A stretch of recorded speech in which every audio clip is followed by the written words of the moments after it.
I feel like I deeply know you after reading your book.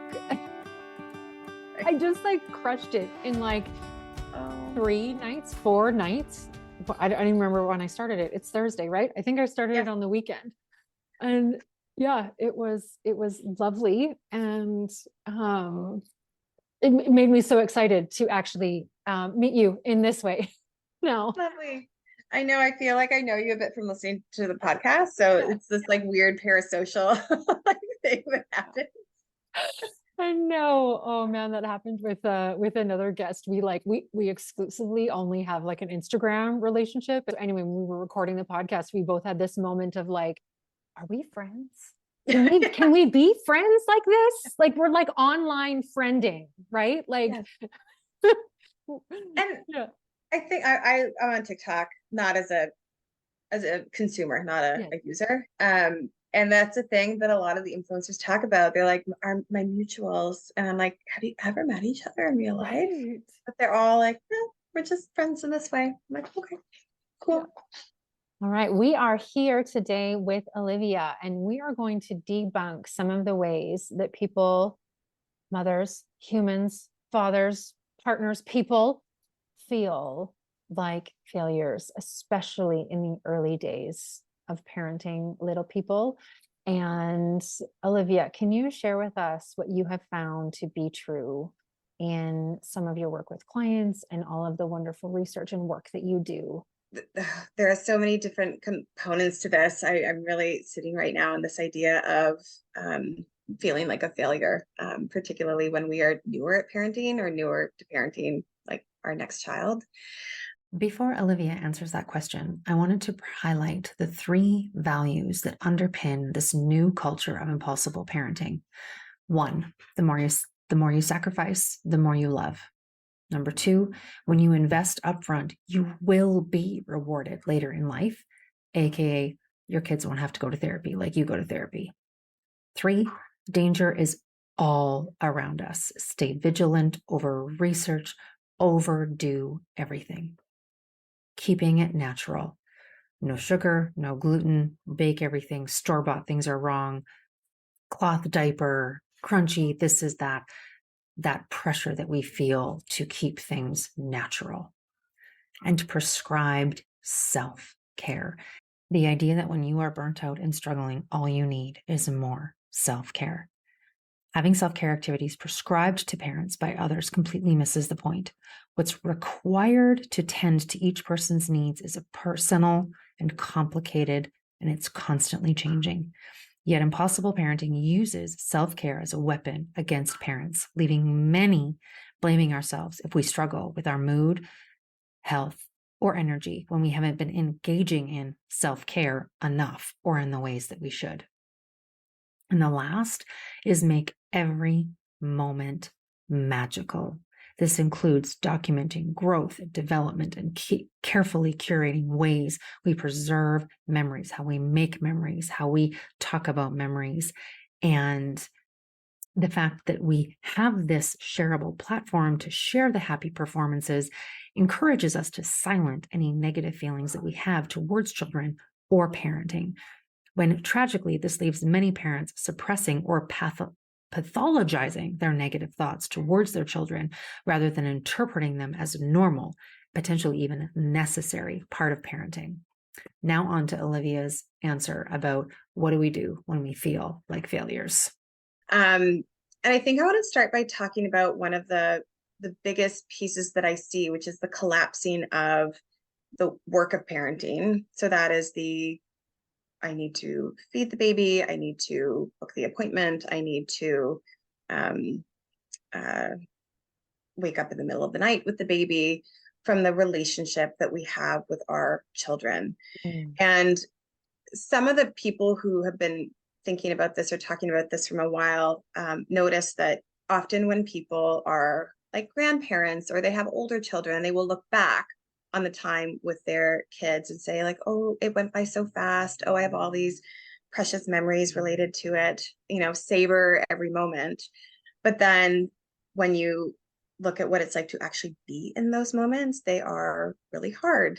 And so there's this interesting discrepancy. And so the thinking is, when people are looking back, they're not thinking about how exhausted they were to get up the fifth time that night. They're thinking about the relationship that they developed with their kids. Mm. And this often feels true for me when I think about our family vacations, which when we're on family vacation, when they were little, why did we do this? Like, oh my God, can we not just go home? Like, please stop talking, stop crying. But then when I look back on the family vacation, I'm like, oh, that was so lovely. Remember, we drove for hours together and like had all that time in the car, and how different that experience is. Yes. And one of the things I like to do when I'm sort of separating this concept for clients, particularly if they're struggling with their mood, and so they're just feeling really negative about their parenting role, or they have a lot of barriers that are making the work of parenting really hard because they've just returned to work, or they are a solo parent, or have a partner who's actually not that helpful at some of that parenting work, is to look at the different buckets of parent work that are involved with different ages and stages. There's so much reproductive, repetitive work with babies. So you feed the baby, you put the baby to sleep, you clean up, you're just sort of doing the same thing over and over again. And some people really like that rhythm because they're like, I know what to do. This feels like an easy part of parenting. I feed the baby, I put the baby to sleep. Other people find it boring. They call it, like it's the potato phase where like the kid's not really doing much. Other people find it hard, like feed the baby. Huh. Yes. I wish that was so easy. Put the baby to sleep. Huh. That's supposed to, we're supposed to be sleeping, right? As humans, we just know when we need to sleep, right? We don't have to facilitate it. It just happens, right? Yeah. Yeah. Totally. That it makes sense that there would be people who are like, I don't like that work that much, or I'm not that good at that work, or like we struggle in this way, which is not the same as like, I don't like my baby. I think I'm one of those people that found mat leave a bit. No, I did not a bit. It was hard. It was hard. My mat leaves were also very short because I just wasn't into that age and stage that much. Versus some people like love hanging out with toddlers. They're so cute. They're learning so much. It's amazing. Yep, they're testing boundaries and pushing back, but it's just so amazing to watch their learning and growth. Other people less so. Like, oh my goodness, this is relentless. The demands are really intense during this particular time because it's a lot of teaching skills, like toileting and learning how to eat solid food, and a lot of the social skills. We don't hit our friends. Versus school age children, which was my sweet spot. I was like, this is like when I imagined being a parent, Right. this is what I imagined, where you're funny and interesting and we can play board games and like do things as a family. And then that's a really different age and stage in terms of the work. A lot of like organizing work, like all the things with school, all the things with friends and parents and social skills in a new way, versus now I have one adult child and one teenager, and that's just a whole other world of like moral development, and this is how you break up with somebody effectively, and how you make decisions about on your own about career and school. And we have a narrative for teenagers. They're like, oh, they're so hard. Like, oh, it's such a difficult time in life. Like we have a lot of acceptance of like not loving being in the teen years, which is not true. A lot of people love teens. I actually really enjoy the teen years. But as soon as we apply that to younger children and infants, suddenly it feels not acceptable to be like, I don't really like being on mat leave. I don't really like hanging out with my baby. That has such a different response than it's really hard for me to spend a lot of time with my teenager because they're so sullen or moody. So I really do a lot of work around separating, like my personal theory is we all have a parenting sweet spot anywhere along that line. And then we all have a parenting clunky spot. Like this age and phase of the work is really hard for me.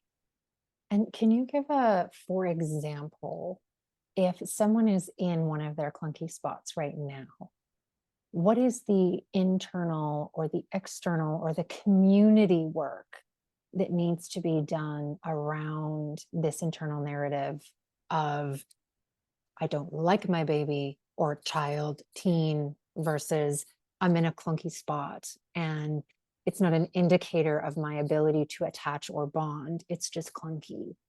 Yeah.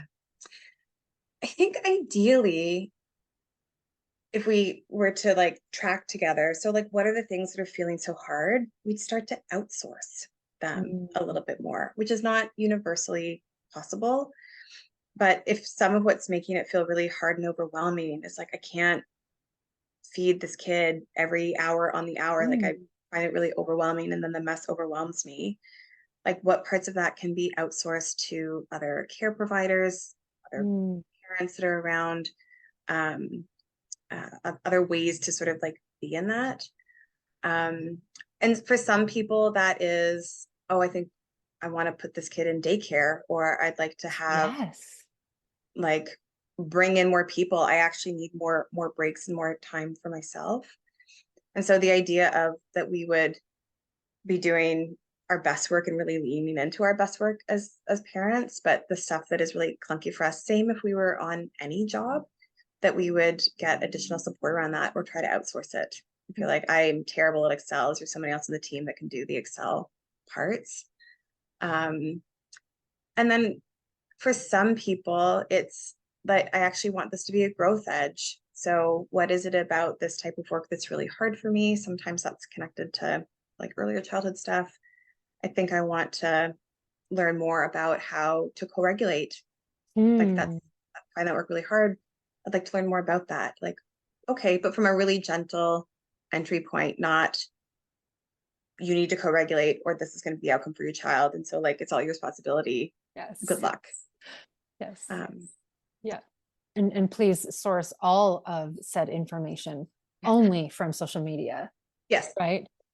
And absolutely. and I have been there, I have done that. I have found myself in a lot of tailspins of how much content can I consume on this particular topic.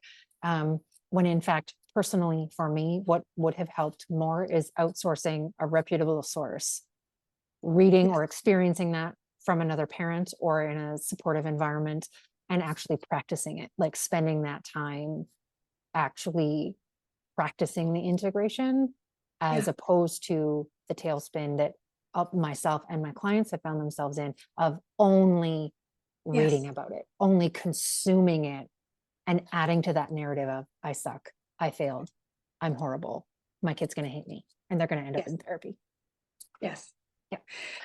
Yeah, and there's something so true about that, the way that we passively take in like bits of information of like what we should be doing. Mhm. And then what does it mean to start and apply that or practice that, and how much space we have. I don't think I read any books when my kids were little. Like there was just no time Yeah. or space at all in my day. Um, and how much I felt responsible for that. Like it has to be me. It can't be anybody Anybody else. else?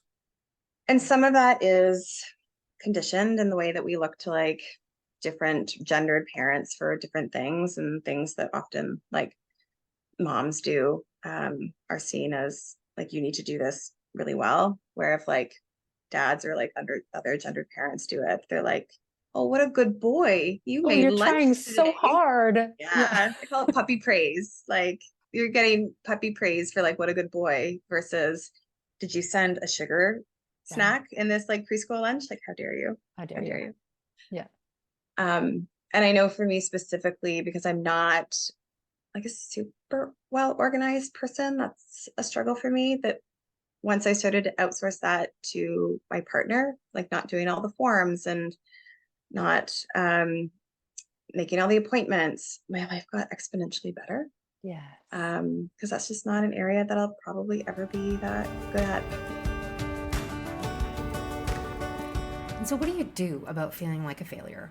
Well, Olivia and I are going to assume that you don't let your kids go without eating, or hanging out in poopy diapers for very long. So I also imagine that you're pretty strategic about naps and energy levels and food and the way that you organize your day so that they can have a nap or they can eat. Parents are generally skilled at not only meeting, but anticipating their children's physical, social, environmental, emotional, and mental needs most of the time. And yet, so many parents of young children struggle to meet even their most urgent biological needs. Basic things like getting enough water or enough food, or like going to the bathroom and pooping when your body tells you that you need to poop, especially if you need to poop alone. And so, if you found your way through this podcast, which is a 3-part series, by the way, this one is When You Feel Like a Failure. The next one is Intrusive Thoughts. If you're like me, parenting can often feel impossible. And so Olivia actually wrote a book, which is the book that I talked about at the beginning of the episode, and it's called Impossible Parenting, Creating a New Culture of Mental Health for Parents. And it's available on Amazon, and I've got the link below. Olivia has transformed the way that she looks about self-care and reframes it into self-parenting. And self-parenting is composed of 4 nurturing cornerstones: your rest, your play, your boundaries, and your rituals. And you can find more on these concepts in her book, Impossible Parenting. Thanks so much. And I'm looking forward to sharing with you the episode next, which is all on intrusive thoughts, where I share with you a story of how my intrusive thoughts actually manifested themselves in my postpartum period. So hope to see you back next week.